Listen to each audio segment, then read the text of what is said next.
আসসালামু আলাইকুম রহমতুল্লাহ। আমরা আজকে শেখ রফিক উস্তাদজির প্রোগ্রামে ছিলাম বাঘা রাজশাহীতে। তো বাঘা রাজশাহীতে এটা বাঘা শাহী মসজিদের পাশে, এটা মাজারের একদম পাশে, মাজারের বিপক্ষে কথা বলা, কবর সেজদা নিয়ে কথা বলাতে মাহফিলের উপরে আক্রমণ, সরাসরি রফিক উস্তাদজির উপরে আক্রমণ। তারা বাঁশ টাস নিয়ে আসছিল। যাই হোক, পরবর্তীতে ইট পাথর মেরে রফিক উস্তাদজিও মানে খুব ক্ষতি হয়েছে, তার উপরে আঘাত করা হয়েছে অনেক। তো কথাটা একদম শোনা যাচ্ছিল না। তো রফিক উস্তাদির উপরে যখন আঘাত করা হয়, তাকে দিনী ভাইরা কিছু নিয়ে চলে যায়, তারাও অনেক মায়ের খেয়েছে, তারা অনেক মায়ের সম্মুখীন হয়েছে। তো তাকে নিয়ে সরে যাওয়া হয়েছে। এখন মানে আমাদের ফোন টোন সব কিছু একদম এই করছিল, যারা মিডিয়ার ভাইরা ছিল, ক্যামেরাম্যানরা, তো ক্যামেরাম্যানদের ক্যামেরাগুলো ভেঙে দেওয়া হয়েছে। এরপরে স্টেজের অবস্থা তো আপনারা দেখতে পারতেছেন, এটা হলো স্টেজের অবস্থা, একদম ভেঙে চুরে সব কিছু, মাইক টেক যা ছিল সব মানে মুহূর্তের মধ্যে তারা এসে মানে ওরা ঘোষণা দিয়ে আসছিল দূর থেকে, এই অবস্থা। এটা ঘোষণা দিয়ে এসে একদম শেষ করে দিয়েছে সবকিছু। তো প্রধান বক্তা ছিল রফিক বিন সাইদ। তো ওস্তাদজিকে তাড়াতাড়ি দিনী ভাইরা সরিয়ে দিয়েছে। এরপরেও অনেক আঘাত তার উপরে হয়েছে। আমাদের প্রশাসনের ভাইরা এসছে এখন দীর্ঘক্ষণ পরে। যাই হোক, তারা অতি দ্রুত মানে এসে এর উপরে আক্রমণ করে তারা আবার এক সাইড দিয়ে দ্রুত চলে যায়। তাদেরকে প্রশাসনের ভাইরাও ধরতে পারেনি। এটা একদম মাজারের পাশে, শাহী মসজিদের পাশে, শাহী মসজিদের পাশে এটা। তো সরাসরি রফিক উস্তাদের উপরে আক্রমণ করা হয়েছে। শুধু তাকে না, বক্তা যারা ছিল, এমনকি স্টেজে যেসব দিনী ভাইরা ছিল, এমনকি আমরা মিডিয়ার যারা ছিলাম, আমাদের উপরেও অনেক মিডিয়ার ভাইরা তাদের ক্যামেরা ক্ষতিগ্রস্ত হয়েছে অনেক। এরপরে এটা একদম মাজারের পাশে, যে মাজারের লোক এরা সরাসরি, তো তারা বেদাতিরা ছিল, কবর পূজারী ছিল, প্লাস কওমির কিছু ছিল, ওরা একদম একসঙ্গে এসেছিল। তো তাদের বিরোধিতা করার কারণে মানে সরাসরি তারা এসে স্টেজে লাঠি নিয়ে, বাঁশ নিয়ে মারামারি শুরু করে দিছে। একদল দিনী ভাইদেরকে পিটানোর পরে যখন স্টেজে তারা উঠে আসছে, তখন দিনী ভাইরা টের পেয়ে তাড়াতাড়ি তাকে নিয়ে চলে গেছে। তো এখন পরিস্থিতি খুব জটিল। তাকে নিয়ে যাওয়া হয়েছে, কিন্তু এখনো তার কে কে নিয়ে গেছে এটাও আমরা এখনো বলতে পারতেছি না। তবে আশা করি দিনী ভাইরা নিয়ে গেছে। কিন্তু মাহফিলের পরিস্থিতি জটিল। বাঘা প্রশাসন, বাঘা থানার আমাদের দিনী ভাই প্রশাসনের মধ্যে কেউ যদি থাকেন, আমাদের সঙ্গে একটু দ্রুত যোগাযোগ করার চেষ্টা করবেন আমাদের হোয়াটসঅ্যাপে। বাঘার ওলামায়ে কেরাম, বাঘার হুজুররা সব সময়, সদা সর্বদা, ইমাম সাহেব, খতিব সব সময় চেষ্টা করে মাজারে সেজদা না হয়। এমনকি জামাতের ভাইরা, শিবিরের কর্মীরা সব সময় চেষ্টা করে, সব সময় চেষ্টা করে। আপনি ওখানে বসে থাকেন, মাইক নেবে, আপনি অনুমতি নিয়েছেন, মাইক নেবে, আপনি কি অসুস্থ? আপনাকে সাইকোপ্রেশন এনে এই মাইক নেবেন কার কথা মতো? মাইকটা নেবেন আপনি, কমিটির জিজ্ঞাসা করবেন না? মাইক কি এমনি নেবেন আপনি? মাইক নেবেন, শুনবেন না কমিটিকে? এমনি মাইক নিয়ে নেবেন? ঠিক আছে,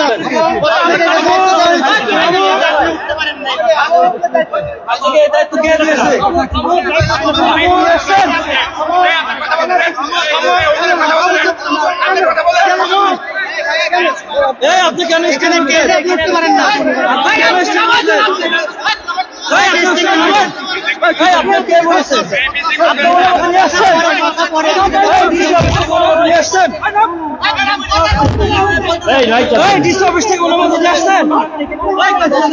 আচ্ছা, একটা রানিং বক্তব্যকে থামা দেওয়া যায়? আমি যতই ভুল করি, আমাকে ভুল ধরাই দিক, কিন্তু একটা রানিং বক্তব্যকে থামায় দেওয়া যায়, মাইক কেড়ে নেওয়া যায়?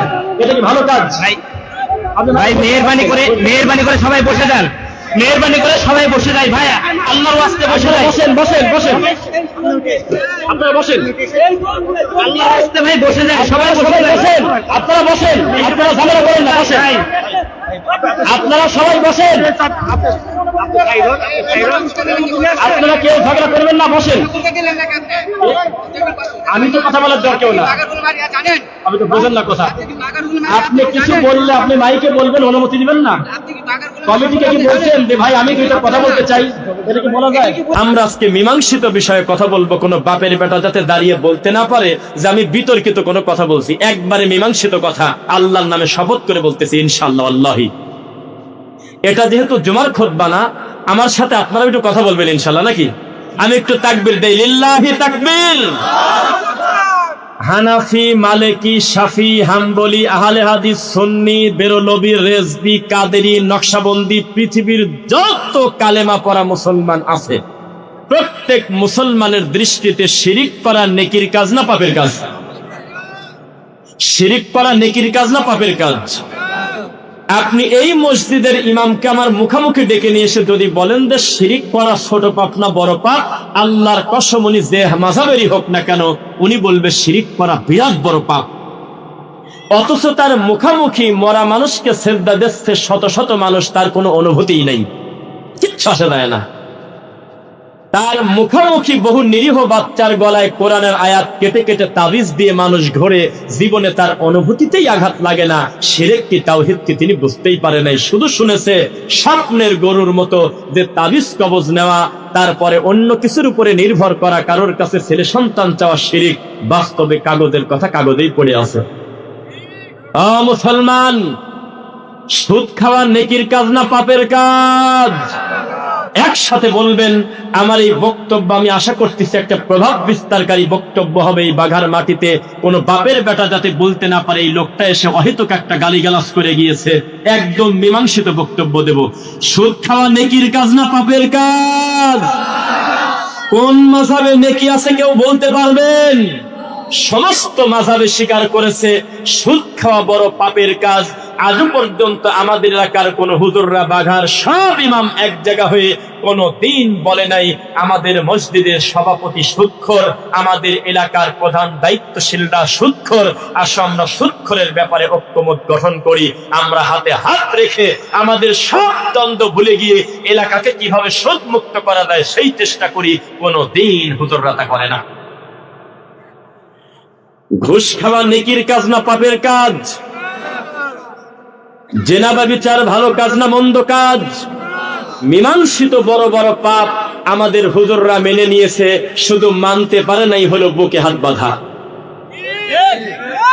আমাদের হুজুররা তার বিপরীতে, তার কথার সাথে শুধু সুন্নাহর বিপরীত থাকার কারণে তিনি সহ্য করতে না পেরে মাহফিলটাকে বানচাল করতে চায়, অথচ সুদখোরকে সমাজ থেকে বেইজ্জত করতে চায় না। ঘুষখোরকে আল্লাহর ঘর থেকে আলাদা করার জন্য তাদের কোনো ভূমিকা নাই। মুসলমান, চিৎকার দিয়ে বলে গেলাম আজকে সুদ হারাম। ডক্টর ইউনূস হোক আর আরেক যে হোক না কেন, পৃথিবীর যেই খাবে সুদ সে হারাম কাজ করবে। সুদের লেখনী যে সাক্ষী থাকবে হারাম হবে, সুদের দোকান যে চিনিয়ে দিল সে হারামের গুনাহ হবে। এর পরেও আমি বলতেছি, বিপরীতে যদি করবে হাসানা চালু না করেন তো লোকজন বাঁচবে কিভাবে? বুঝছেন নাকি?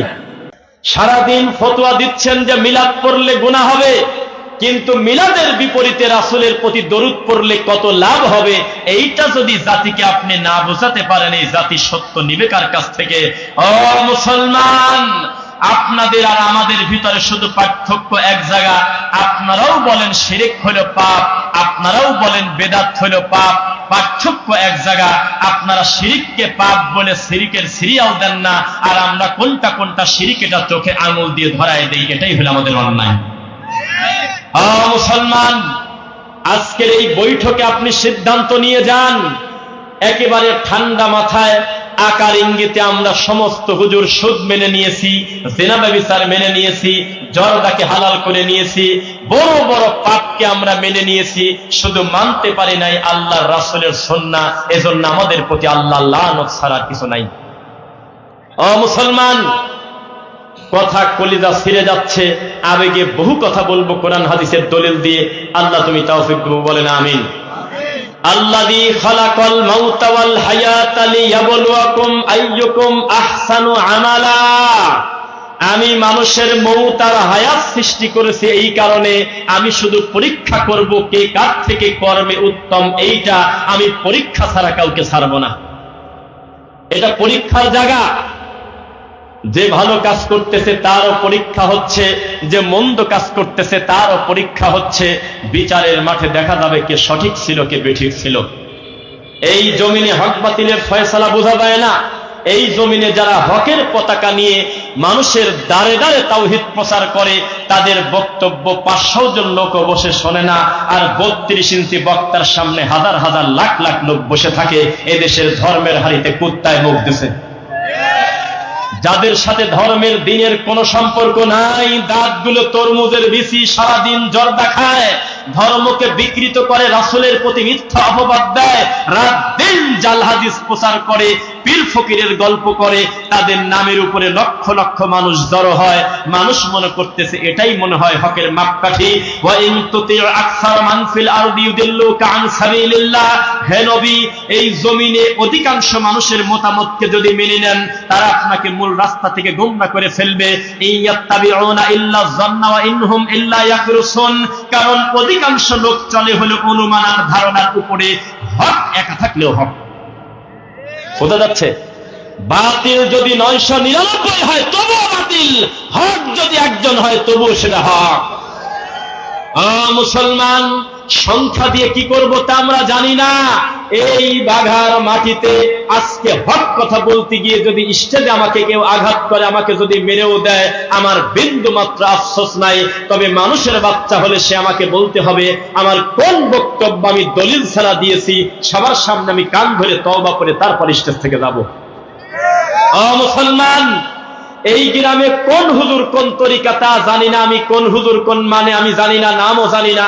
আমি বাইরে থেকে এসেছি দুইটা কথা বলতে, আমি দায়িত্ব নিয়ে বলতেছি। যদি প্রমাণ করতে না পারি আমার মোবাইলে, তাহলে আমাকে আজকে গাছের সাথে বেঁধে রাখবেন।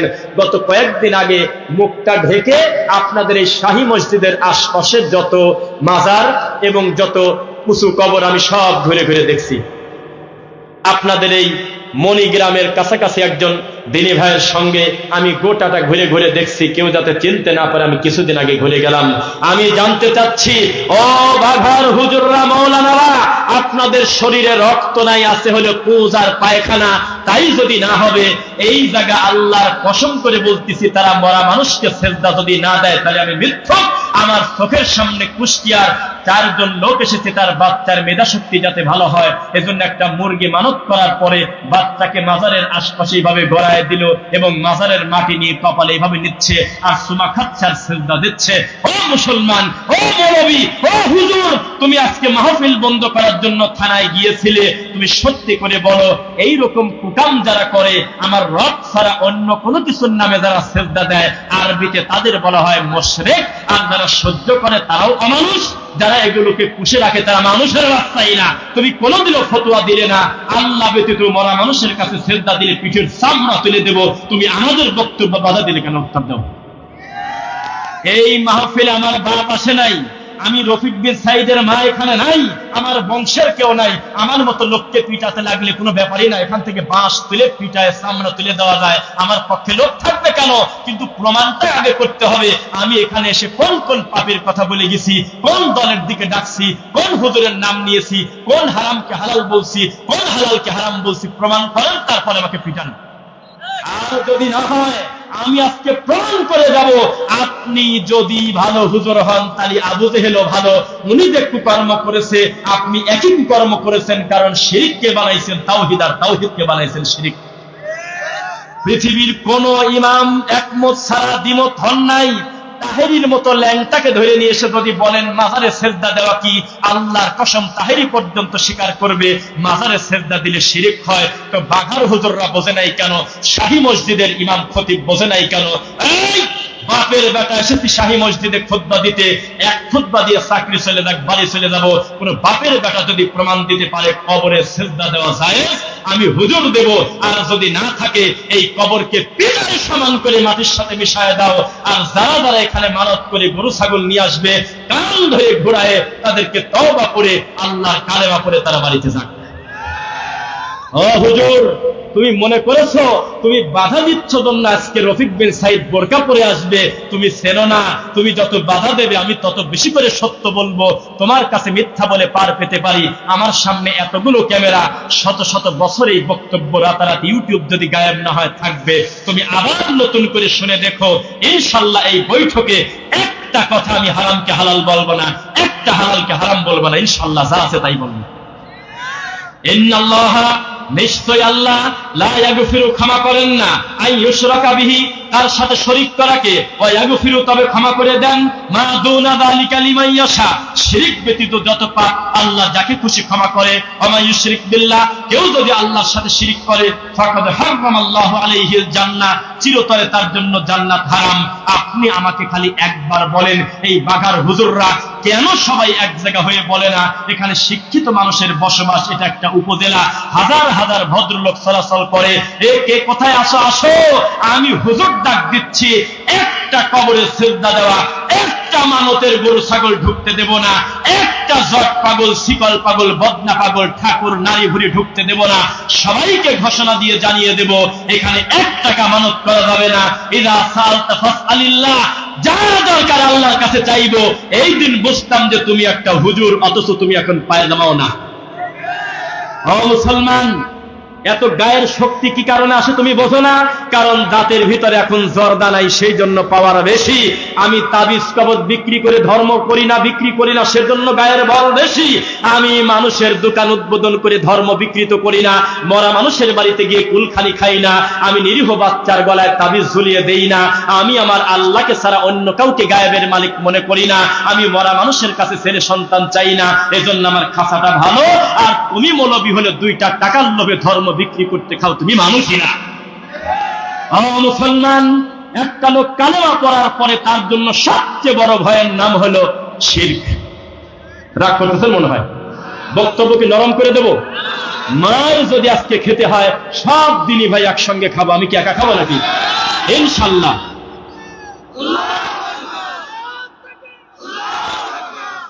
আপনাকে পরিষ্কার করে বলে দেই, এই মাঠে যেহেতু একবার রানিং হয়ে গেল, এই বক্তব্যই বেদাতি ভণ্ড হুজুরকে বলে দিয়েন উনি যেন ডিসি অফিসে কালকেই পাঠিয়ে দেন। ডিসি অফিসার যদি বক্তব্য শুনে যদি বলে রফিক বিন সাইদ একটা কথা বলেছে, যে কথাটা কোরআন হাদিসে নাই, উনি নিজের মন মতো বানায়ছে, আমি আবার জাতির সামনে ক্ষমা চেয়ে যাব, এই ভণ্ড তা পারবে না। আমার উপরে বলতেছে ইহুদির দালাল, কি হিসাব, এমনিতেই বন্ধ করে দেবে। অথচ এই জায়গা কত মানুষ, নিরীহ মানুষ এসে মুশরিক হচ্ছে, ঈমান হারা হচ্ছে, কোনো দিন কারোর কিছু আসা যায় না।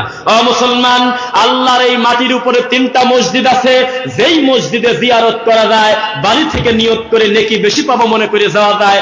আল্লাহর এই জমিনে 4 নাম্বার কোন কবর তো দূরের কথা, মসজিদ পর্যন্ত নাই। 1 বাইতুল্লাহ, 2 মসজিদে নববী, 3 বাইতুল মুকদ্দাস জেরুজালেম। এই 3টা মসজিদে নেকি বেশি পাবো মনে করে বাড়ি থেকে বের হওয়া যায়। আল্লাহর এই পৃথিবীতে আর 4 নাম্বার মসজিদ নাই। টঙ্গীর এই হাজারি টয়লেটের পাশে তো বহু দূরের কথা, পৃথিবীর কোনো শাহী মসজিদ নাই। একটা রাকাত নামাজ পড়লে 3টা টাকার নেকি বেশি পাওয়া যাবে, পৃথিবীর কোনো মসজিদ নেই। কিসের কবর, কিসের মাজার? সমুদ্রে হাবুডুবু খাচ্ছে, আশেপাশে কোনো নৌকা নাই, কিচ্ছু নাই। এই লোকটার পরিস্থিতি যত জটিল, মরা মানুষ নিজেই তত জটিল। আরে ভণ্ড হুজুর সারা জীবন বক্তব্য দিয়েছে রে, আমরা এক সময় এই নোংরা পড়াশোনা শিখছি, আমাদের হুজুররা আমাদেরকে বলছে, শোনো, বিচারের মাঠে নবীরা পর্যন্ত দায়িত্ব নিতে চাবে না, সবাই অল্টার করে দেবে, যাও মুসার কাছে, ইব্রাহিমের কাছে, ইসহাকের কাছে, ইয়াকুবের কাছে, আইয়ুবের কাছে, লুতের কাছে, ঈসার কাছে, একের পর এক নাম নিতে নিতে শেষ পর্যন্ত রাসূলের কাছে যাবে। রাসূল বলবেন, আমার উম্মত যদি খাঁটি না হয় তার কোনো সুপারিশ করতে পারবো না। সেই হুজুর আবার কি করে বলতে পারে হক্কানি পীর মানে আল্লাহর ওলি, তার হাতে হাত দিলে জান্নাতে যাওয়া যাবে? অথচ এই হুজুরের বক্তব্য শুনে আমরা শিখেছি, আদম আলাইহিস সালাম বলবে, আমার এক ছেলে মার্ডার কেসের আসামি, ইদ করবা কুরবানান ফাতুকুব্বিলা মিন আহাদিহিমা, আমার এক ছেলে আর এক ছেলেকে হত্যা করছিল, পরিস্থিতি বড় জটিল। নূহ আলাইহিস সালাম বলবে, আমার নিজের বেটাকে আমি টিকাতে পারতেছি না, ইন্নাহু লাইসা মিন আহলিক, সে আমার আহাল না, যদি আমি তাকে ধরতে যেতাম। ইব্রাহিম আলাইহিস সালাম বলবে, এই পৃথিবীর সবচেয়ে দামি মানুষের একজন আমি, অথচ আমার বাপকে আমি কোনো উপকার করতে পারলাম না। মুসা আলাইহিস সালাম পর্যন্ত দায়িত্ব নিতে চাবে না, শাহী মসজিদ দায়িত্ব নেয় কিভাবে? রফিক বিন সাইদ দায়িত্ব নেয় কিভাবে? মানুষকে আল্লাহর ভয় দেখাতে হবে, ইত্তাকুল্লাহ, আল্লাহকে ভয় করো, ইন্নী আখাফুল্লাহ, বলো যে আমি আমার আল্লাহকে ভয় করি। দুনিয়ার মানুষকে ভয় করলে সত্য বলা যায় না। একটা ছোট্ট করে সূত্র বলি, আমার মতো লোক যদি এই শাহী মসজিদে অথবা অন্য আর এক মসজিদে হোক না কেন 1 ঘন্টা জুমার খুতবা দেই, আমাকে পিটিয়ে মেরে ফেলবে। এর নাম হলো সামাজিক জাহিলিয়াত। এই ল্যাংটা লোকদের সামনে তুমি কি ওয়াজ করো জানি, হরিণ উড়ে গেল রে, কয় সুবহানাল্লাহ, কুত্তার গল্প, ব্যাঙের গল্প, ও হোসেন তুমি বড় না আমি বড়, হরিণ বাঁধার গল্প, দাদার গল্প, ঠাকুরের গল্প, পীরের গল্প, ঘন্টার পর ঘন্টা নিরীহ মানুষকে জিম্মি করে আল্লাহর ঘরটাকে বানানো হয়েছে সার্কাস, এটাকে বন্ধ করতে হবে। মুসলমান, ব্যারিস্টার ফুয়াদ নামে একটা ব্যারিস্টার আছে, অনলাইনে তার বক্তব্য পাওয়া যায়, দেখছেন? উনি মাওলানাও না, হুজুরও না, খতিবও না, কোন মাদ্রাসায় পড়ে নাই। তিনি একটা আফসোস করে কয়েকদিন আগে বক্তব্য দিয়েছে, আমার ভিতরটা ছিঁড়ে যায়, এই হুজুররা ইসলামের জন্য কি করছে। কেন? বলতেছে যে নিজের টাকা খরচ করে, নিজের বাচ্চার হাত ধরে, নিজের নতুন পোশাক পরে হুজুরের কাছে একেবারে আসামির মতো করে ধরা দেয় সপ্তাহে একদিন। এই টাইমটা যদি হুজুররা কোরআন হাদিস দিয়ে কাজে লাগাতো, এই সমাজে এত অন্যায় ব্যভিচার থাকতো না। ওই হুজুর ওই টাইমে শুরু করতেছে হলো আপনার ওই আব্দুল কাদের জিলানীর আব্বার বড়ই খাওয়ার গল্প।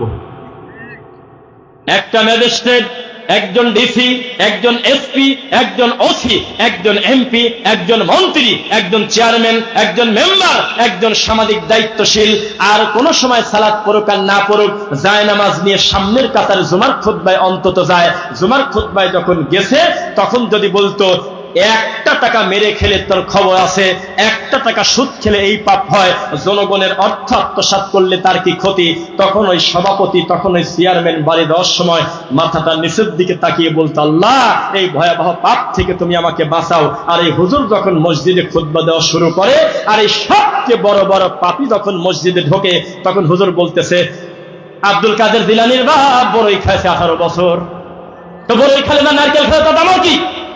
আব্দুল কাদের জিলানীকে নিয়ে একটা কটু কথা বলেছি, কোন বাপের বেটা যদি বলতে পারে আমাকে জুতা দিয়ে পিটাবেন। আমি শুধু বলেছি আব্দুল কাদের জিলানী যত ভালো মানুষ হোক না কেন, উনি যদি দুনিয়াতে ডেলিভারিও না হতো, ইসলামের কোনো কিছু আসে যাইতো না। কারণ ইসলাম চলে ওহী দিয়ে, যা 1450 বছর আগে পূর্ণাঙ্গ হয়ে গেছে, তার নাম পবিত্র কোরআন। অথচ এই মানুষের জীবনী আমাদের এই দেশে হাজার হাজার ঘন্টা বক্তব্য হচ্ছে, একটা সাহাবীর নাম নেয় না, নবীজির নাম নেয় না, রাসূলের নাম নেয় না। এই দেশেই চলতেছে ল্যাংটা নীতি। ও হুজুর, আজকে বক্তব্য দিয়ে চলে যাব। আমি বারবার বলতেছি, আমার এই বক্তব্য শুধু আমাদের দিনী ভাইদের কানে যাচ্ছে না, মাইকের আওয়াজ যতদূর যাচ্ছে সবার কাছে পৌঁছে যাচ্ছে। তুমি শুধু প্রমাণ করো, আমি মেনে নেব। আল্লাহর ঘরে তুমি যে দিলে লাল বাতি জ্বলাকালীন সুন্নাতের নিয়ত করবে না, এই কথা যদি নবীর প্রমাণ হয়, তাহলে আমি কান ধরে তওবা করব। আর আমি যদি প্রমাণ করতে না পারি, আমাকে বেঁধে রাখবেন। এটা নবীর সুন্নাহ বিরোধী, রাসূলের নীতি বিরোধী। আল্লাহর বান্দা যখনই মসজিদে যাবে, আগে 2 রাকাত সালাত পড়বে, তারপরে বসবে। তুমি এই লাল বাতি দেওয়ার সাহস কোথায় পেলে? ও মুসলমান, আমি কি এভাবে বলতে থাকবো নাকি? ইনশাল্লাহ সাহস দিচ্ছেন তো?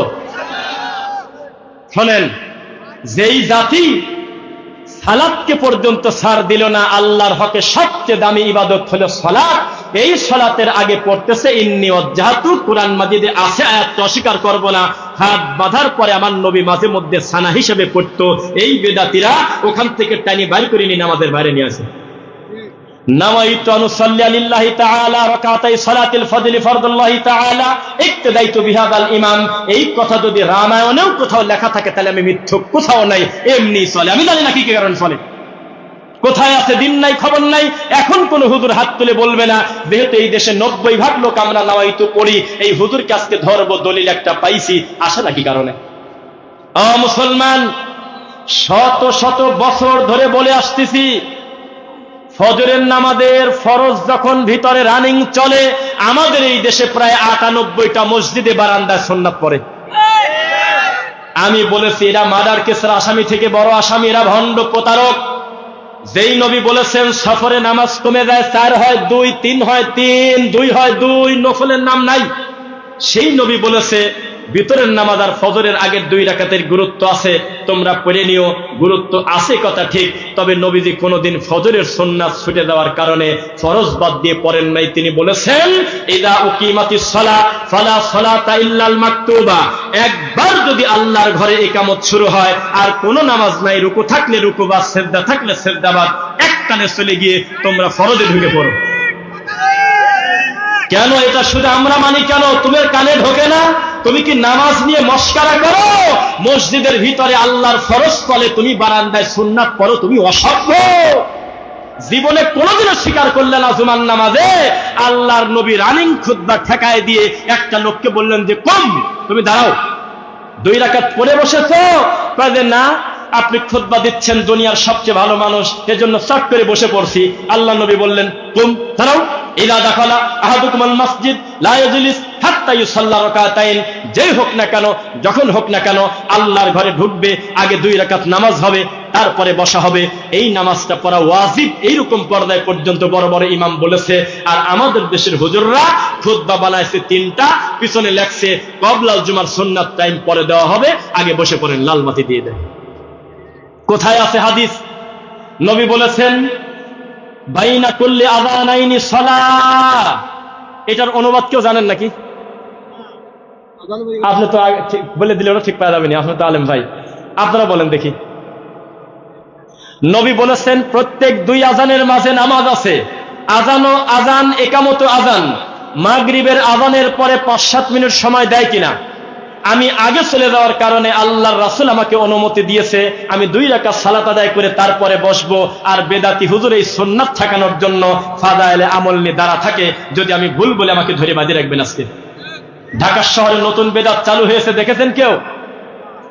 ঢাকা শহরে এই বেদাত চালু হয়েছে কারণ এদেশের মানুষ জানতো না যে মাগরিবের আজানের পর থেকে একামতের আগে 2 রাকাত পড়া যায়।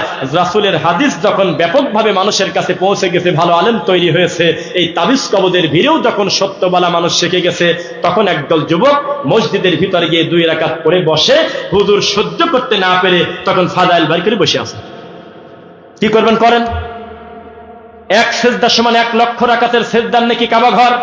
ওইখানে হজ করতে গিয়ে হাদি কাঁদে না, টঙ্গীর তোরাগ নদীর কাছে গিয়ে হু হু করে খালি কাঁদে আর বলে আমি যেন এখানেই মরে যাই, কারণ 1 রাকাত সমান 49 রাকাতের নাকি 49 কোটি। এইসব কথা বলা কোনোদিন কারোর বিরোধিতা করে না। এত মানুষ ঘাস খায় না। প্রতিটা দিন মানুষ আমাদেরকে সার্কাস দেখার জন্য মাহফিলে নিয়ে যায় না। গরু ছাগল যারা বলদ তারা আমাদেরকে বোঝা মনে করে। ভালো মানুষের বাচ্চা, শিক্ষিত লোক চায় আমাদের মুখের এই ভালো কথাটাই বেশি বেশি মানুষের কাছে প্রচার হোক। লিল্লাহি তাকবীর। কে বলেছে আপনাকে আমাদের কথা নরম হবে? আমরা যেদিন কণ্ঠস্বর নরম করে বক্তব্য দেব, রফিক বিন সাইদরা যেদিন নরম হয়ে যাবে, সেদিন ইউনিয়ন পরিষদ বেঁচে খাবে এই বেদাতি, কিচ্ছু রাখবে না। এমনি কোরআনের হক শেষ, হাদিসের হক শেষ, ধর্মকর্ম শেষ, যেতটুকুন আছে সেটুকু বিক্রি করে খাবে এই বেদাতি। বেদাতি কারণ নাম না, সুদখোর কারণ নাম না, ঘুষখোর কারণ নাম না, জিনাকারী কারণ নাম না, যে পরে তার নাম কানা মনে মনে জানা। আমি তোমার নাম দেব কি কামে? ও মুসলমান, এই বাঘা থেকে একটা গাড়ি সনি সুপার সনি নামে একটা গাড়ি ঢাকাতে যায়। আমি নতুন মানুষ, আমি জিজ্ঞাসা করলাম যে গাড়ি কেমন? বলতেছে গাড়ি হলে ফার্স্ট ক্লাস, নতুন নামানো হয়েছে, চাকা ভালো, ড্রাইভার অভিজ্ঞ ভালো, গাড়িগুলো চকচকা, সিটটা খুব ভালো, সব ভালো। আমি যখন গাড়িতে উঠতে যাব তখন বলতেছে ব্রেক কিন্তু মাঝে মধ্যে মিস করে। তাহলে এতক্ষণ যে প্রশংসা করলে, এটাকে প্রশংসার আর জাত থাকলো? হুজুরের টুপি নিয়ে কোনো কথা বলি নাই। হুজুরের মুখের দাড়ি আমার থেকে ভালো, হুজুরের মাথার টুপি আমার থেকে 3 তালা, হুজুর জান্নাত পর্যন্ত বিক্রি করে খায়। সব ব্যাপার বুঝলাম, কিন্তু একটা জিনিস হুজুর কেন বোঝে না? যেই লোকটার তাওহীদ ঠিক নাই, তার জীবনে 16 আনাই মিছে। ওই হুজুরকে এখন যদি বলেন যে 20 নম্বর সূরা সূরা তাহা আয়াত নাম্বার 5 অনুবাদ করে বলেন, হুজুর বাংলায় বলবে রহমান হলো আরশের উপরে, আর জুমার খুতবায় বলে আল্লাহ নাই কোন জায়গা, আল্লাহ হলো কলবে।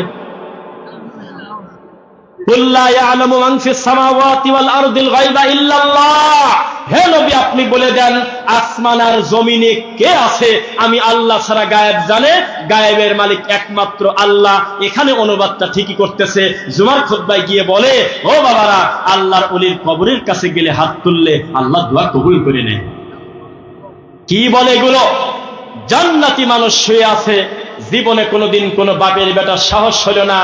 ও আবু বকর, ও উমর, হে উসমান, হে আলী, তোমরা শুধু জান্নাতি না, উম্মতে মুহাম্মাদের শ্রেষ্ঠ সন্তান। জান্নাতের সবচেয়ে কাছাকাছি তোমাদের জায়গা হবে। তোমরা আমাকে একটা ছেলের ব্যবস্থা করে দাও, আমার 4টা মেয়ে। এই কথা যদি সৌদির পুলিশ শোনে, পিঠের চামড়া তুলে দিবি মুহূর্তের মধ্যে। অথচ আমাদের দেশে, মাসুদ ভাই আছেন এখানে, হাতে হাতে ফল দিয়ে সাক্ষী করে যাব যাতে বিপদে আমার না পড়া লাগে। আছেন কোথায়? হাত তোলেন। মাসুদ ভাই কই? মাসুদ ভাই আছেন? সমস্ত ভিডিও আমার এখানে রেকর্ড করা। আমরা এই শাহী মসজিদের পাশে এই যে মিনিটে মিনিটে কবর ডেলিভারি দিয়ে উঁচু করছে রাবারের মতো বলায়, ওইখানে আল্লাহর কসম কুষ্টিয়ার 3টা লোক আসছে, 2টা মহিলা 2টা পুরুষ আর একটা বাচ্চা নিয়ে। আমরা আমাদের চেনে নাই, আমার মাথায় টুপিও ছিল না, ওই টুপি আমার মাথায় ছিল যেটা কান টুপি, এই ভাইয়ের মাথায় যেটা, এই ছোট ভাইয়ের মাথায়। আমাকে চেনে না, আমি একটু করলাম, কৌশল করলাম, ভাই বাড়ি কোথায়? কয় যে মেহেরপুর। কেন আসছেন? কয় যে খুব বিয়ারি, একটু কথা শোনেন আমার ছেলে, চরম জ্বালায়, তাই নিয়ত করছি যে মুরগি দেব আর এই মাজার থেকে দোয়া নেব। তো পরে আমরা সাইডে দাঁড়ায় আছি, আল্লাহ আমাকে তো এই শব্দ দেয় নাই যে ঘাটটা টান দিয়ে ছিঁড়ে ফেলি, আল্লাহ আমাকে এই ক্ষমতা দেন নেই, এ দায়িত্ব আমার না, এটা প্রশাসন করবে, এটা আমার কাজ না, ইসলামী শরিয়া থাকলে করবে।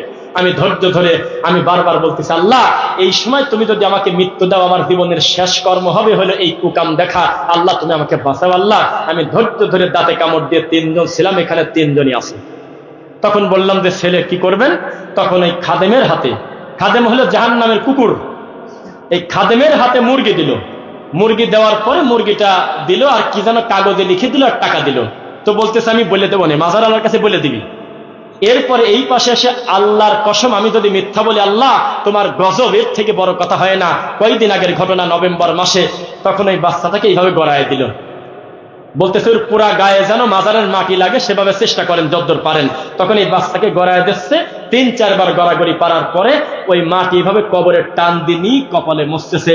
তুমি ইমামতি করো, তোমার বিষ খায় মরে দেওয়া উচিত, আত্মহত্যা জায়েজ নাই আমি জানি, এত বড় প্রোগ্রাম তুমি মেনে নিলে, আর তুমি আল্লাহর বান্দা কুরআন হাদিসের কথা বলবে তুমি সহ্য করতে পারো না, তুমি কি হুজুর? তুমি 50 বছর তাফসীরুল কোরআন মাহফিল করেছো এই বাঘার মাটিতে, কোন বাপের বেটা হাত তুলে বলতে পারবে না 50টা কথা আমার মনে আছে। আর আমরা বক্তব্য দিয়ে চলে গেলে অন্তত 10 দিন 4 দোকানে আলোচনা হয়, বক্তা কিছু বলে গেছে রে, এর নাম ওয়াজ। আর কানে হাত দিয়ে পুরো করে খালি কাঁদে। আর আমাদের দেশের তাফসীর মাহফিল কাকে বলে শুনবেন? বলল আল্লাহু আহাদ। হে নবী আপনি বলেন আল্লাহ এক। কোন নবীকে আল্লাহ বলতে বলেছেন? যেই নবীর নাম হলো মুহাম্মদ সাল্লাল্লাহু আলাইহি ওয়াসাল্লাম। এই নবীকে কি আপনারা চেনেন? যিনি হলো ফাতেমার আব্বা। ফাতেমাকে আপনারা চেনেন? যিনি হলো হাসান হোসাইনের মা। হোসাইনকে কি আপনারা চেনেন? এ কথা বলেই কারবালা ঢুকে গেছে, আর বাড়ায় না, 2 ঘন্টা ধরে খালি কাঁদে। এটা হলো তাফসীর মাহফিল। তো সভাপতি এসে বলতেছে বুঝলাম না, আপনাকে আমি দিয়ে গেলাম হলো সূরা ইখলাসে, আপনি এত তাড়াতাড়ি কারবালায় ঢুকলেন কিভাবে? আমরা তাফসীর করতে আসি নাই, আমরা সুদখোরের বিরুদ্ধে বক্তব্য দেওয়ার পর সুদখোর যাতে মাথা নিচু করে বাড়িতে বলে সুদ খাওয়া দিয়ে এত বড় পাপ জীবনে অনুভূতিতে আসছিল না, আজকে বুঝলাম। মাজারে সেজদা দিলে সে মানুষের বাচ্চা থাকে না, সে পশু, সে একেবারে অমানুষ হয়ে বাড়িতে যায়, তার কালেমা ঠিক থাকে না, ঈমান হারা হয়ে যায়। এই কথা প্রমাণ করে যাওয়া লাগবে। একজন ঘুষখোর বলবে ঘুষ খাওয়া এত বড় পাপ, আগে কোনোদিন বুঝতাম না, আগেও হুজুররা ওয়াজ করছে আর কানে হাত দিয়ে বলছে ঘুষ খেলে কিন্তু পাপ হয়। মুসল্লি কথাতে আমার কি? সুরে সুরে কোনোদিন এত কড়া কথা বলা যায় না। বলতে হবে সুদখোর কত খারাপ, ঘুষখোর কত খারাপ, জেনাকারী কত খারাপ। জাল হাদিস যদি কেউ একদিন মুখ দিয়ে বলে জাহান্নামে তার জন্য ঘর রেডি, এইরকম বক্তব্য দিলে এই জাতি বুঝবে বাঘার মাটিতে একবারই বক্তব্য শুনছিলাম, যার নাম ওয়াজ, বাকি হলো আওয়াজ। ও হুজুর, আপনি বললেন ওই নবীর প্রতি দরুদ ও সালাম, যেই নবীকে সৃষ্টি না করলে আসমান জমিন কোনো কিছু সৃষ্টি করা হতো না। সামনের লোক সবাই বলতেছে সুবহানাল্লাহ। তখন আমরা বললাম যে না, সুবহানাল্লাহ বলা যাচ্ছে না, কারণ এটা মেড ইন চায়নার হাদিস, এটা মক্কা মদিনা থেকে আসে নাই, আল্লাহর কাছ থেকে আসে নাই, নবী বলে নাই, সাহাবায়ে কেরাম বলে নাই, আপনি পাইছেন কোন জায়গা? তখন এই মুসল্লিদেরকে খাওয়ায় দিয়ে বলে আপনাদের এলাকায় ওহাবি ঢোকেছে, এরা ফিতনাবাজ, এরা ইহুদির দালাল। হায় রে লজ্জা রে! আপনারা একজন আর একজনের উপরে রাগ করে 2-1টা গালি দেন না, তা বলি না। আর হুজুর মানুষ গালি দিচ্ছে কিভাবে? হুজুরের মুখের সবচেয়ে ছোট গালি হলো ইহুদির দালাল। শুনতেছেন? হুজুরদের মুখের সবচেয়ে ছোট গালি হলো তুই কাফের, তুই খ্রিস্টান, তুই আমেরিকার দালাল। এই কথা বলে কিনা? ও হুজুর, তুমি যেই চরমোনাইকে অন্তর থেকে ভালোবাসো, তার বিরুদ্ধে একটা টু শব্দ আমি এই মাঠে করব না। তবে এনায়েতুল্লাহ আব্বাসীকে তুমি কি বলবে? গতকালকে ফতোয়া দিয়েছে চরমোনার পীর 7.5 লক্ষ টাকা মন্দিরে দান করার কারণে বর্তমান সে কাফের, তাকে কালেমা পড়ে মুসলমান হতে হবে। ওখানে পারো না, ওই জায়গা কিছু বলতে পারো না। তাহেরি প্রকাশ্যে বলেছে আল্লাহর ধন রাসূল নিয়ে আল্লাহ গেছে নাই হয়ে, রাসূলের ধন খাদা পেয়ে শুয়ে আছে আজমিরে, কেউ ফেরে না খালি হাতে খাদা তোমার দরবারে। সেদিন তোমার পায়ের জুতা কোথায় ছিল?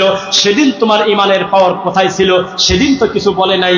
এখন আবুল সরকারের বিরুদ্ধে লাগলে, আরে আবুল সরকার তো এমনিও ল্যাংটা, ও তো আগে থেকেই তার কোনো ধর্ম নাই। টুপিওয়ালা হুজুর যে জাল হাদিস বলে সেটার কি হবে? এই দেশে নুরা পাগলা আবুল সরকার আজকে নবীকে বিরোধিতা করতেছে, অথচ এর থেকে বড় বড় খারাপ কথা হুজুর মানুষ মাহফিলে প্রতিনিয়ত বলেই যাচ্ছে। কোন দিন কমিটি বলে না এ সিয়ারদের উল্টে ফেলা দে রে, এ কোন জায়গা হাত দিছে রে। এ বলতেছে রোজার পূজা এক, ফেব্রুয়ারিতে ভোট, রোজার পূজা এক। আমরা হারিয়ে গেলি, কোরআন হারিয়ে যাবি। মোরা 2টি ফুলের একটি কুসুম, ওরে রামায়ণ আসো আমার বুকে আসো। আরে বাবার ইমানের পাওয়ার, এই হুজুররা আছে এই ইমানের ব্যস্ততায়, আর আমরা আছি মানুষের শিকড় ফাউন্ডেশন ঠিক করার। ফাউন্ডেশনের নাম হইল লা ইলাহা ইল্লাল্লাহ। এই জিনিস যদি ঠিক না থাকে সে লোকের জীবন ষোলো আনাই মিছে। এটার নাম কি? এটার নাম কি? কোরআন কারিম। বিশ্বাস করেন এই কোরআনটা যার উপরে নাজিল হয়েছে তাকে পর্যন্ত আল্লাহ বলছেন ফাআলাম, হে নবী আপনি আগে ইলম অর্জন করেন, আন্নাহু লা ইলাহা ইল্লাল্লাহ, আল্লাহ ছাড়া কোনো সত্য মাবুদ নাই, আপনি আগে এই ইলম অর্জন করেন। আর হুজুর 50 বছর ধরে ইমামতি করে একটা দিনও বুঝলো না যে তাওহীদ কাকে বলে। রাগ করলেন মনে হয়?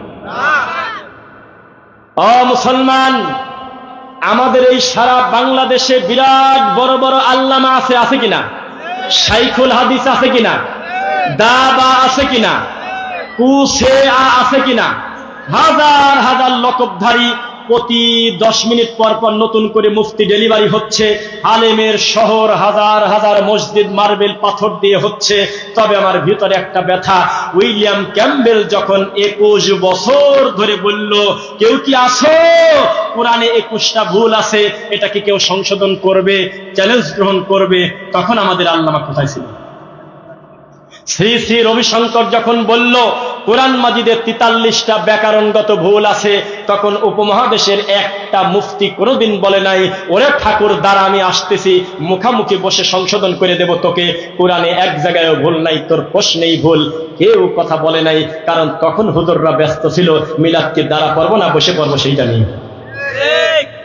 যখন ইহুদি খ্রিস্টান আমার নবীকে নিয়ে ব্যঙ্গ করে বই লেখে 1987, 2003, 2004, 1884, 97, 3, 21, 76, প্রায় 14 বছর ধারাবাহিক ভাবে আমার নবীর চরিত্র নিয়ে ব্যঙ্গ করে, আম্মাজান আয়েশাকে নিয়ে কটূক্তি করে।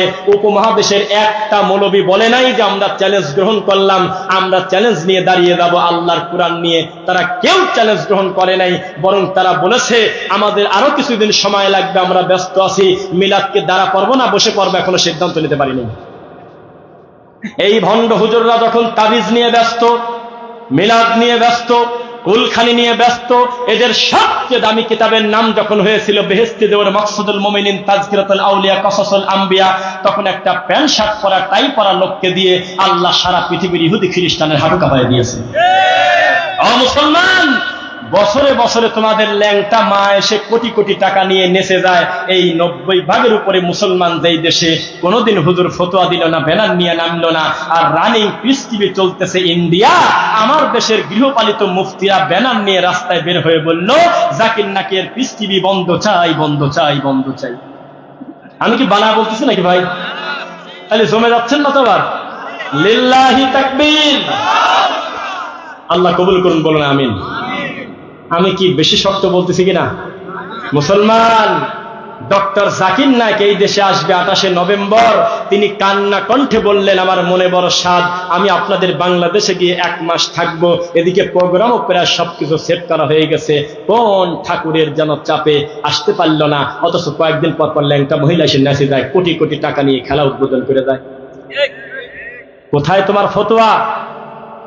ইন্ডিয়া থেকে নায়ক নায়িকা নিয়ে এসে আমাদের দেশের হুজুরদের খুশি করতেছে। হুজুর খুতবা দিচ্ছে, কিছু ঠিক পায় না। আর ডক্টর জাকির নায়েক যখন এই দেশে আসতেছিল তখন কুয়াকাটি নামে একটা মৌলবীর বিরাট বড় ফ্যান ফলোয়ার তখন চিৎকার দিয়ে বলেছিল, আমরা হুজুররা এয়ারপোর্ট ঘেরাও করবো, জাকির নায়েক পেশাব পায়খানার ডাক্তারটাকে ঢুকতে দেব না। তোমার বক্তব্য মুরগিও শোনে না রে হুজুর। আর এই পৃথিবীর ৮০% শিক্ষিত লোক যাকে ভালোবাসে, পছন্দ করে, তার নাম ডক্টর জাকির নায়েক। আরে মালায়নরা পর্যন্ত বলল, বাবারে জিনিসটা কি রে, আমাদের ধর্ম দিয়ে প্রমাণ করে দিচ্ছে আমরাই ভুল। এত বড় ম্যাগনেট কাবা ঘরের ইমাম আব্দুর রহমান সুদাইস, আল্লাহর এই মাটির উপরে সবচেয়ে ভদ্র ইমাম একজন, তার নাম আব্দুর রহমান সুদাইস। তিনি একদিন বললেন, আমিও তো বক্তব্য দিলাম, আরো কত লোক বক্তব্য দিল, বক্তব্য শুনলো, তবে নতুন করে কেউ মুসলমান হলো না। আর এই প্যান্ট শার্ট পরা লোকটাকে যখন তুলে দিলাম তখন পিছনে ঝগড়া লেগে গেছে। ও কয় আমি আগে কালেমা পড়বো, ও কয় আমি আগে কালেমা পড়বো। তোমার লজ্জা থাকা উচিত। যেই লোকটাকে ইহুদির দালাল বললা প্যান্ট শার্ট পরার কারণে, সেই লোকটা তার নিজের মাতৃভূমিতে পর্যন্ত টিকতে পারল না। পৃথিবীর 6টা ইহুদি রাষ্ট্রে ডক্টর জাকির নায়েকের ঢোকা পর্যন্ত নিষেধ। আর এই লোকটা আজ এখানে কাল ওখানে কত কষ্ট করে করে জায়গায় জায়গায় দৌড়ে বেড়ায়, খোলা মাঠে একটা প্রোগ্রাম করার অনুমতি পায় না। এত বড় মাজলুম আলেমকে তোমরা বলতেছো ইহুদির দালাল। যারা বলতেছে তাদের সংখ্যা কম না, এদেশের হাজার হাজার মুফতি মাওলানা। হুজুর, তুমি ফতোয়া দিয়ে পরের বর্ষাতে হিল্লা বিবাহ করে মসজিদের ভিতরে তুমি সহবাস করলে গত কয়েকদিন আগে, তোমার ফতোয়া চিনি না? তোমার কাছে ময়মনসিংহ থেকে চলে আসতে স্বামী স্ত্রী, আমার স্বামী এক বৈঠকে আমাকে 3 তালাক দিয়েছে, তিনি বুঝতে পারে নাই, কোনো উপায় কি আছে? তখন হুজুর বলল, আছে। আর একজনের কাছে বউকে শোয়া রাখেন, খেয়াল রাখবেন বীর্য যাতে ভিতরে না পড়ে, তাহলে কিন্তু বাস্তা হয়ে যাবে। এরপরে ওই লোকটা বলবে তালাক তালাক তালাক, এরপরে আপনার বউ আপনি নিয়ে চলে যাবেন। তখন ওই লোক বলল, বাইরে যত আলোচনা হবে তত আমাদের মান যাবে, আর কোনো পথ কি নাই? কয় আছে, আমার কাছেই দেন। তখন এই হুজুর আল্লাহর ঘরের মসজিদের সিঁড়ির পাটাতনের উপরে স্ত্রী সহবাস করেছে ওই পরের বর্ষাতে। এরপরে ওই লোকের কাছে কিছু টাকা নিয়ে বিয়ে করা ছেড়ে দিয়েছে। জাতীয় নিউজে আসলো, ওই মহিলা পরবর্তীতে ভিডিওতে আসছে। মিথ্যুক প্রমাণ করেন তো আমার কাছে। এই কুকাম আমরা করি না গো হুজুর। তুমি 200 টাকার জন্য মন্দির উদ্বোধন করেছো, সেই দিন তুমি খোলা মাঠে এসে বললে আমি মন্দির উদ্বোধন করছি। তুমি নতুন সিনেমা মুক্তি পাবে আগামী শুক্রবার রাজশাহীতে, তুমি মুনাজাত করে বলতেছো, হে আরশের মালিক আল্লাহ, ছবিটা যাতে ভালো চলে তুমি সেই ব্যবস্থা করে দাও। এই তো তোমার মুনাজাতের পাওয়ার। আর তুমি যাদেরকে গালিগালাজ করো, আমাদেরকে সারা পৃথিবী লিখে দিয়ে বলো একটা ল্যাংটা মহিলার সামনে দাঁড়ায় মুনাজাত করতে হবে আগামী শুক্রবার, যাতে ছবিটা ভালো চলে, জীবন চলে যাবে, এই কুকাম করবো না। ও হুজুর, 2021 সালে আমরা দেখেছি এমনও হুজুর, যেই হুজুর হলো মূর্তি উদ্বোধন করতেছে। কিভাবে দেখবেন? স্ট্যাচু, মূর্তি, ভাস্কর্য একই না আলাদা? হ্যাঁ, পানি আর ওয়াটার যেমন, মূর্তি আর স্ট্যাচু তেমন। এই মূর্তির মুখটা ঢাকা আছে, কি করা আছে? কথা বোঝেন না? কি করা আছে? আস্তে করে মাঝে মধ্যে ডানে বামে তাকাবেন। যার আপনার মতো দরদ নেই, মাঠে বসে নাই, তারা পর্যন্ত আমাদের বক্তব্য শুনতেছে, আমি জানি। আল্লাহ, তারাও আমার মুসলমান ভাই, তুমি তাদেরকে দিনের জন্য কবুল করো আল্লাহ। তুমি বড় বড় মুশরিককে হেদায়েত দিয়েছো আল্লাহ। আমরা কি করছি আল্লাহ? বড় বড় 99টা মানুষ হত্যাকারীকে ক্ষমা করছে আল্লাহ। কুত্তাকে পানি পান করানোর কারণে শরীর বিক্রি করে টাকা রোজগার করে প্রতিটা মহিলাকে তুমি হেদায়েত দিয়েছো আল্লাহ। তুমি আমাদেরকে দিয়ে দাও হেদায়েত আল্লাহ। কি বলতেছিলাম? মূর্তির মুখটা পুরাটা হলো পাগড়ি দিয়ে ঢাকা বা রুমাল দিয়ে ঢাকা। তো বলতেছে যে এই মূর্তি উদ্বোধন করবো একটা হুজুর মানুষের মুনাজাত দিয়ে। তখন এই হুজুর ওই মূর্তির সামনে গিয়ে বলতেছে, রাব্বানা যালামনা আনফুসানা ওয়া ইল্লাম তাগফির লানা ওয়া তারহামনা লানাকুনান্না মিনাল খাসিরিন বিহাক্কি লা ইলাহা ইল্লাল্লাহ। এরপরে ওই পাগড়ি ধীরে ধীরে খুললো। এইরকম হুজুর আমরা পাইছি।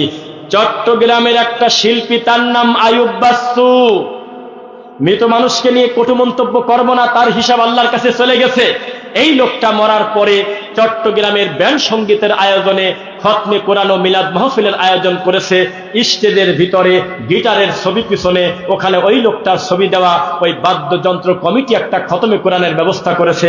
সেখানে পর্যন্ত হুজুররা গিয়ে মোনাজাতে কাঁপতেছে। এই তো তোমার মোনাজাতের পাওয়ার, এই তো হুজুর, এই তো ধর্ম। এই দেশে সিনেমা উদ্বোধন হয় হুজুরের মোনাজাত দিয়ে, এই দেশে মূর্তি উদ্বোধন হয় হুজুরের মোনাজাত দিয়ে, এই দেশে কোরআনটা চলে শুধু মরা মানুষের কাছে, তাজা মানুষের কাছে কোরআনের কোনো দাম নাই। ও মুসলমান, এই কোরআন মাজিদে আছে ওয়ানুনাজ্জিলু মিনাল কোরআনি মা হুয়া শিফা ওয়া রাহমাতুল লিল মুমিনিন, নিশ্চয়ই এই কোরআনেই রয়েছে তোমাদের জন্য উত্তম শেফা, তোমরা হলো মুমিন। বানায় বলছে নাকি?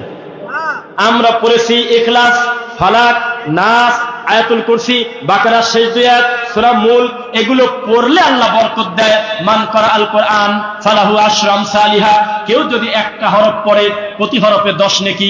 আমরা জানি যে পড়লে আল্লাহ রহমত দেন, বরকত দেন, শেফা দেয়। আর হুজুর এই একই আয়াত দিয়ে বানিয়েছে তাবিজ দেওয়ার দলিল। রাগ করছেন মনে হয়? তাহলে একটু নরম করে বলি, তাকান। গত 28 নভেম্বর, কি বলছি, রোজ শুক্রবার পূর্বাচল সালাফি কনফারেন্স, বিশাল বড় কনফারেন্স, প্রায় 150 আলেম ছিল, বিদেশি আলেম ছিল 3 জন, আরবি বিদ্বান সহ। আপনার পাশের এলাকা ডক্টর মুজাফফর বিন মোহসিন হাফিজাহুল্লাহ জুমার খুতবা দিচ্ছিলেন। ঠিক তার আগ মুহূর্তে আমি বক্তব্য দেওয়ার পর বলল, চলে গেলে মানবো না, আবার রাত্রে এসে আবার কথা বলা লাগবে। আমি আবার গেছি, বসে আছি, একটা লোক এসে আমাকে জড়ায় ধরলো, তার নাম হলো মুফতি মারুফ কাশেমি। দেখেছেন? সেই লোক আমাকে জড়ায় ধরে বলতেছে, মাফ করছেন কিনা তাই বলেন, তাছাড়া ছাড়বো না। আমি বললাম, আপনার অন্যায়টা কি? আল্লাহর কসম তিনি বলতেছে, কয়েকদিন আগ পর্যন্ত আপনাকে যে কি ভাষায় গালি দিছি তার হিসাব নাই, আমি এখন আহলে হাদিস হয়ে গেছি। আমি আপনাদের গালি দিতে গিয়ে আমি দিন পেয়ে গেছি, দেখতেছি না এটা তো আপনাদের প্রতি জুলুম করি, যত সহিহ হাদিস সব তা আপনাদের দখলে। সুবহানাল্লাহ। তখন আমি বললাম, আমাকে ছেড়ে দেন, আল্লাহর দিন গ্রহণ করার কারণে অটো ক্ষমা, অটো ক্ষমা, অটো ক্ষমা। তখন সেই লোক আমাকে বলল, রফিক ভাই আমার জন্য দোয়া করবেন, আমি বাড়িতে টিকতে পারি না, আমার বাপ মা সহ যে পরিমাণ চাপে গোটা পরিবার আছি সহ্য করা যাচ্ছে না, এই ফোনটা উল্টা করে রাখি, যদি এভাবে করি ফোনটা রিসিভ করি, আমাকে বলতেছে তুই খ্রিস্টান, ইহুদির দালাল, আমেরিকা থেকে কত পাশ তোকে ধরলেই মারবো। তখন আমি বললাম, আপনি যদি হিন্দু থেকে মুসলমান হতেন তাহলে আমাদের দেশের হুজুরদের কিছুই আসা যায় না, মুসলমান থেকে মুসলমান হয়েছেন তো এই বিপদ হয়েছে। কি চ্যালেঞ্জ করেন না, কারণ 2-1 জন হাত তুললে ভালো লাগে। গত পরশুদিন কিছু দেখাই, ভিডিও দেখাবো না, আচ্ছা সবাই একটু খেয়াল করবেন, দলিল প্রমাণ সহ কথা বলে যাই, যাতে এই কমিটির লোক সহ পরবর্তীতে বলতে পারে, আমাদের যাতে বিপদে না পড়া লাগে। বলে গেছে যা জানায়। সুন্দরগঞ্জের নাম শুনছেন? গাইবান্ধা, গাইবান্ধা সুন্দরগঞ্জ, নেটওয়ার্ক তো একটু কম পাচ্ছে। সেখানে আমার মাহফিল ছিল গত পরশুদিন, হ্যাঁ পরশুদিন। কুড়িগ্রামও না, রংপুর পীরগাছাও না, গাইবান্ধার একবারে শেষ, একবারে লাস্ট বর্ডার। সেখানে আমি মাহফিল করতে যখন আমি গেলাম, আমাকে স্টেজে বসিয়ে রেখে অতিথি ঠাকুর পূজা করে, আমাদের দেশে দেখেন নাই তো। অতিথি হলো চেয়ারম্যান। অতিথি কে? চেয়ারম্যান নাম কি? শাকিব কোথায় গেল? চেয়ারম্যানের নাম কি ছিল? মিজান। আচ্ছা, পোস্টার থাকবার করো না, ও জানে। সেই চেয়ারম্যান বক্তব্য দিচ্ছে, আমি তার কাছে বসা। তা আমাকে বলতেছে, হুজুর একটু কথা বলি। তা আমি কি বলবো যে না তাই বলা যায়? ঠিক আছে চালাও। তো বলতেছে, আল্লাহ রাব্বুল আলামিন জমিনে খলিফা প্রতিনিধি পাঠাবে। এই মিকাইল কইরে, ইসরাফিল কইরে, জিবরাইল কইরে, আজরাইল তুই কইরে, তাড়াতাড়ি মাটি নিয়ে আয়, আমি মানুষ বানাবো। তখন আজরাইল নাকি বলল, একটু দাঁড়ান আমি আসতেছি। এক দৌড়ে মাটির উপরে একটা খামসি মারছে, বাংলাদেশে ঢুকে বা অন্য জায়গায়, একবার 40 মণ মাটি নিয়ে চলে গেছে। তারাও আহলে হাদিস, তারাও দিন বোঝে। মানুষ যে জড়বস্তু তার প্রমাণ একটা লোকও বলে নাই যে আরে কি বলতেছে, কেউ বললো না। মোট কথা রেকর্ড আছে, মোট ভিডিও আছে, আমি কালকে দিয়ে দেবো নেটে। আমি ওনার পিঠের পর থাপড় দিয়ে বললাম যে আসসালামু আলাইকুম ভাইজান। ওয়ালাইকুম আসসালাম। কে আপনি? আমি চেয়ারম্যান। কথা বন্ধ করেন, এটা হাদিস না। যদি এভাবে না বলি তাহলে আমি মিথ্যুক, আমার রেকর্ড আছে, আমি বলছি যে এটা বলবেন না।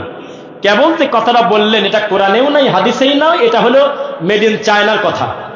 এটা মানুষ তৈরি করেছে, এটা রাসূলের কথা না যে আল্লাহ মানুষ তৈরি করার জন্য 40 মণ মাটি নিয়েছে হলে আজরাইলের নখের দিয়ে। এই কথাটা রামায়ণেও নাই।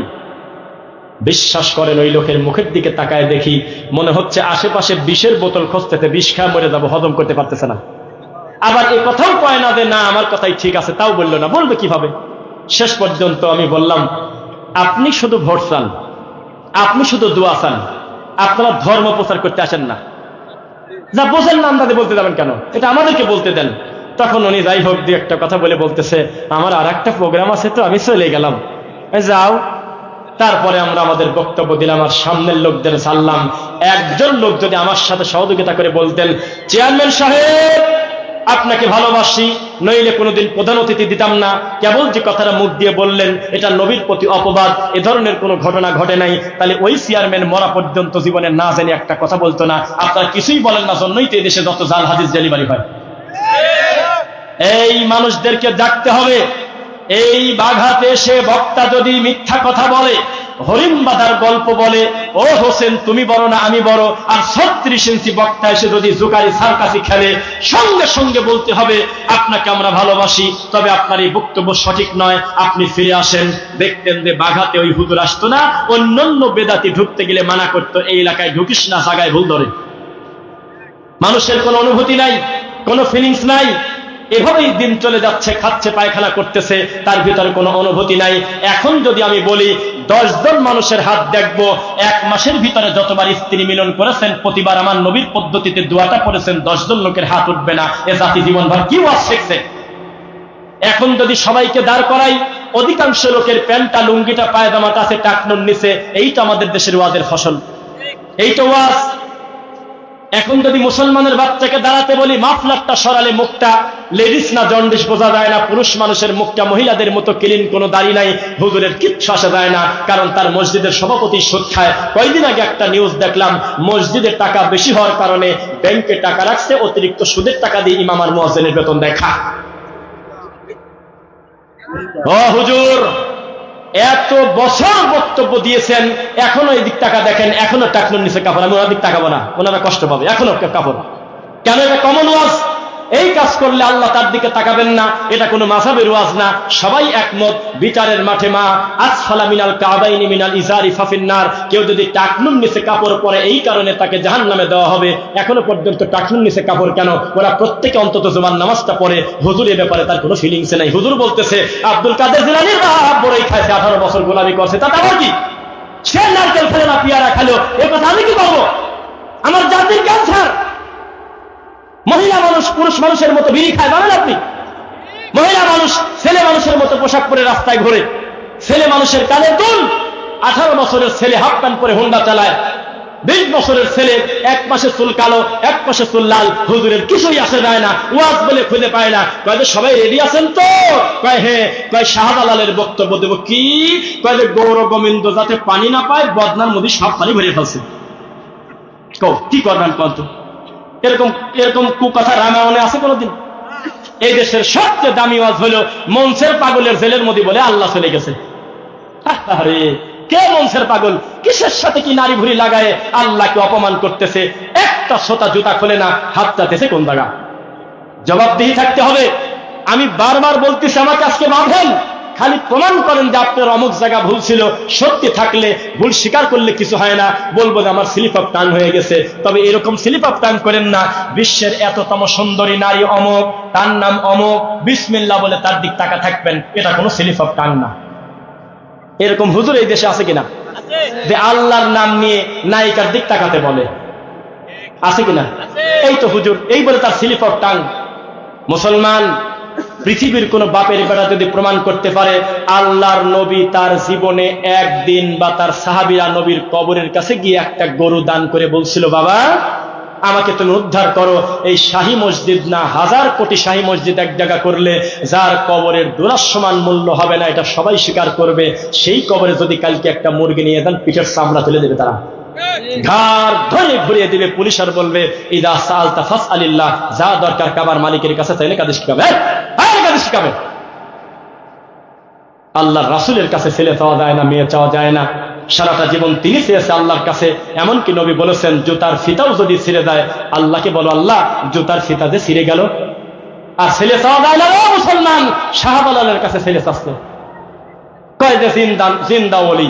শাহজালাল যদি কিছুদিন জিন্দাও থাকতো, যে পরিমাণ গোলাপ জল তার কবরে দেওয়া ঠান্ডা লেগে আবার মরে গেছে। আমি যদি কথা ভুল বলে আমি মিথ্যুক। আমি গিয়েছি 2021 সালে শাহজালালের মাজারের খাদেম, এভাবে কাগজ ধরে আছে 15 থেকে 20টা কাগজ, এক এক কাগজে পেট ব্যথা, মেয়ে বিয়ে হয় না, মেয়ের বিয়ে ভেঙে যায়, ছেলের ডায়াবেটিস, বিভিন্ন রোগ লেখা, এগুলো পড়ে পড়ে শাহজালালকে শোনাচ্ছে। কি করতেছে? শাহজালালকে শোনাচ্ছে। শাহজালাল বলে শুনতেছে। ও মুসলমান, শাহজালাল শোনে না। শাহজালাল যদি শুনতে পাইতো, শাহজালাল কাউকে না কাউকে বলতো এই মাজারের আশপাশে তত ফকির আছে, তাড়াতাড়ি সরা, মানিজ্য গেল রে। আমি শাহজালাল কত মানুষের ব্যবসায় বরকত দিলাম, কত লোকের ছেলে দিলাম, আর ও এসে আমার কবরের কাছে ভিক্ষে চাচ্ছে, মান গেল রে, সরাই সরা তাড়াতাড়ি, 1 লাখ 2 লাখ করে দিই, তাড়াতাড়ি সরাই, আগল পাগল সরা, শিকল ডব, বদনা পাগল, খেতা পাগল, জন্ডিস পাগল, খালি পাগল আর পাগল মাজারে। শাহজালালের মানে লাগার কথা যে আমার কাছে মানুষ ছেলের জন্য আসে, ছেলে দেই, ব্যবসার বরকতের জন্য আছে, ব্যবসা বড় করে দেই, আর আমার মাজারে এরা বিক্রি করতেছে, সরারে তাড়াতাড়ি। কোনদিন তা বলতে পারে না, কারণ তিনি নিজেই আল্লাহর দয়ার ভিখারি। আমি আর আপনি সবাই একই। শাহজালাল কাকে কি করবে? রাগ করতেছেন মনে হয়? তাহলে শেষ করে দিই, থাক। আমি আমার এই সিজনে এত সিরিয়াস ভাবে করা বক্তব্য, এত কষ্ট নিয়ে আমি বলি নাই, এই আজকে বলতেছি। আমার খুব দরদ নিয়ে কথাগুলো বললাম, কারণ আমি জানি আমি বক্তব্য দিয়ে চলে যাবে, কথা ঠিক আছে, তবে আমার বক্তব্য থেকে যাবে। মানব সমাজ এই যে করলেন, যে দাওয়াতি প্ল্যাটফর্ম করেছে, তারা আদর্শ, তাদের কাছে এই দিনী প্রতিষ্ঠানের একটা গুরুত্ব আছে। এই দাওয়াতি কাজের একটা বারাকা আল্লাহর পক্ষ থেকে আমরা আশা করি, বলেন আমিন। আমি বলেছিলাম খালি সুদের বিরোধিতা করতেছেন, জীবনে বিপরীত কিছু দেন নাই। করজে হাসানা নামে একটা নেকি আছে, যেটা দানের থেকে বেশি নেকি। যদি মানুষকে না বোঝান, একা একা তো সুদ উঠবে না ভাই। এই যে এত শিরিক যদি তুলতে চান, তো ভালো মানুষের বাচ্চার লাগবে ইমামতির লাঠি হাতে করে দিক, আর এমনি দিক খুতবায় বলতে হবে আমি 3 দিন চাকরি করব, কিন্তু উঁচু কবরের বিরোধিতা করেছে আল্লাহর নবী, আমিও বিরোধিতা করলাম। না ভাঙবেন, কি কি করবেন, এই দায়িত্ব আল্লাহ আমাকে দেন নাই, পিটানো একা একা। তবে আমার বলার কথা বলে দিলাম। ওয়ালাইকুম আসসালাম। বাঘার ওলামায়ে কেরাম, বাঘার হুজুররা সব সময়, সদা সর্বদা, ইমাম সাহেব, খতিব, জি, সব সময় চেষ্টা করে মাজারে সেজদা না হয়। এমনকি জামাতের ভাইয়েরা, শিবিরের কর্মীরা সব সময় চেষ্টা করে, সব সময় চেষ্টা করে। আপনি ওখানে বসে থাকেন, মাইক নেবে, আপনি অনুমতি নিয়েছেন, মাইক নেবে। আপনি কি অসুস্থ? আপনি কি সাইকো পেশেন্ট? এই মাইক নেবেন কার কথা মতো?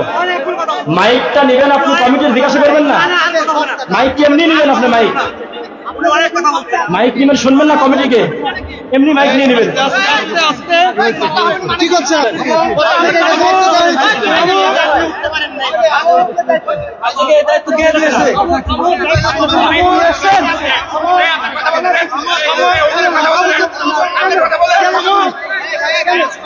আপনি কেন করতে পারেন না? আপনি কে বলেছেন?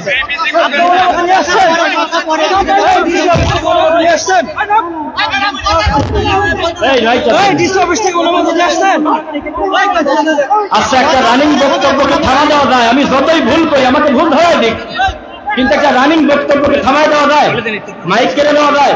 এটা কি ভালো কাজ?